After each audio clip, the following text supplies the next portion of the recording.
How are both of you doing today? Oh my gosh, you look great. You Thank look beautiful. The Thank you. makeup You and saw how I look earlier today. That means a lot to me. No, you look gorgeous.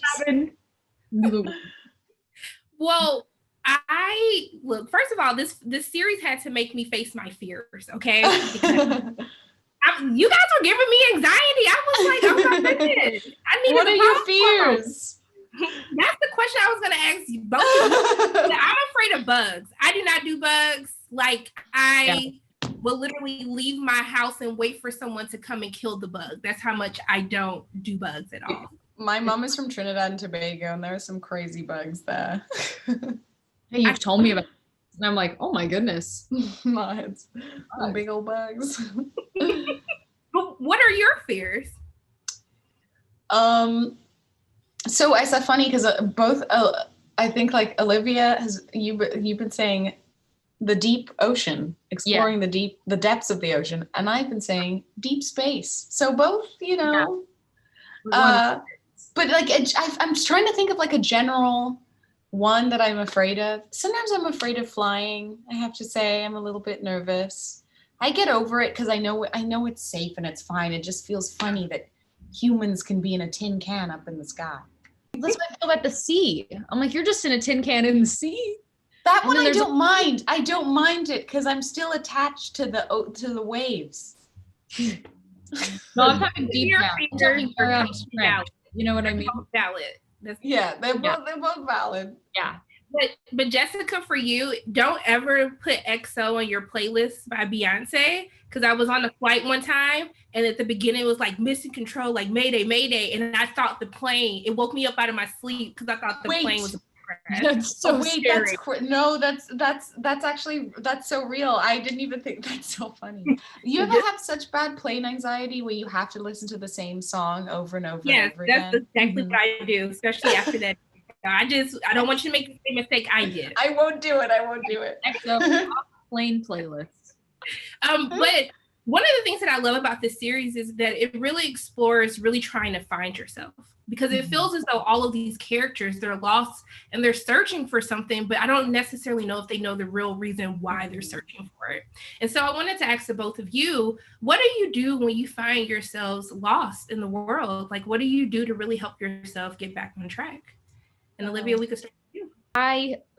Recently, and like most people, I have been going on a lot of walks, but it's been very helpful. And I'll just walk to the like silence or sometimes listen to music. And that's been a big thing that's sorted my head. I think I've had a lot of trouble, as most young people do now, with just like general anxiety for years and years. And that's something that's really helped. And I think just, trying to figure out different tactics to kind of like place my emotions and try to like name things for what they are. And that seems to help. And I can usually do that on a walk, which has been really a great like tactic that I've been using. No, that's a good one. I've been doing that a lot more. My one of my I feel like she's like my sister, and when she was back because I'm at their family home, when she was back, she kept doing a lot of walks, Irene. And I was like, I really admired how she would just take long walks to just think. I also have just started saying to people, I feel sad, because there's a lot of comfort in realizing that everyone is also going through it. Makes me feel a lot like safer that I'm not the only one who feels uncertain with things. So that's been a huge help.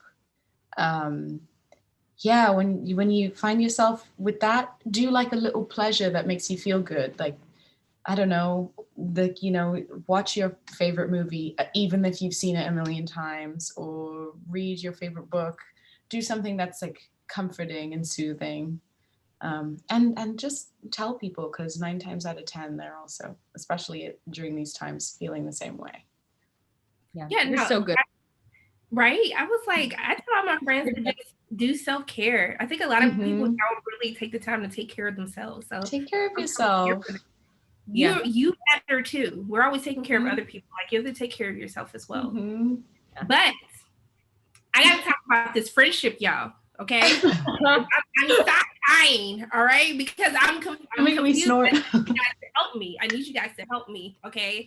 So look, sorry. Because I go back and forth between this, but I really want you to really speak to like the dynamic between your characters, because do you feel as though that their friendship is really like intact, or do you feel as though that there was a breakdown of communication that happened even before we found these characters at the beginning of the series? I think Natalie loves Heather so much and is, I guess, strangely tries to like micromanage sort of feelings. I don't know if that like, yeah. I think she views what she's doing as protecting her, but you have to let the person know. You can't just be doing stuff thinking that they'll just know it's for the good. I think she really tries, and then at the same time she's kind of a survivor herself. It was hard because it was when that was sort of happening at the beginning. It was when me and Olivia were just like we're just like best friends. So it was a funny one. It was. What do you think? I mean, I don't know. I really feel like Natalie's trying to protect Heather.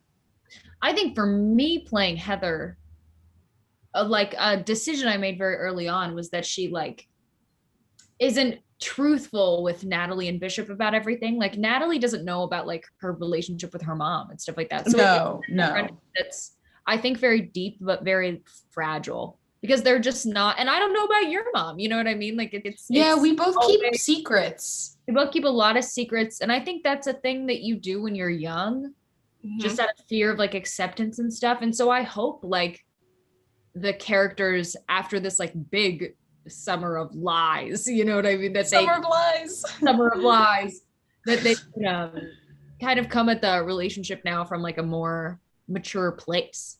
And like I hope so. I also think they respect each other for having their own like stuff, you know?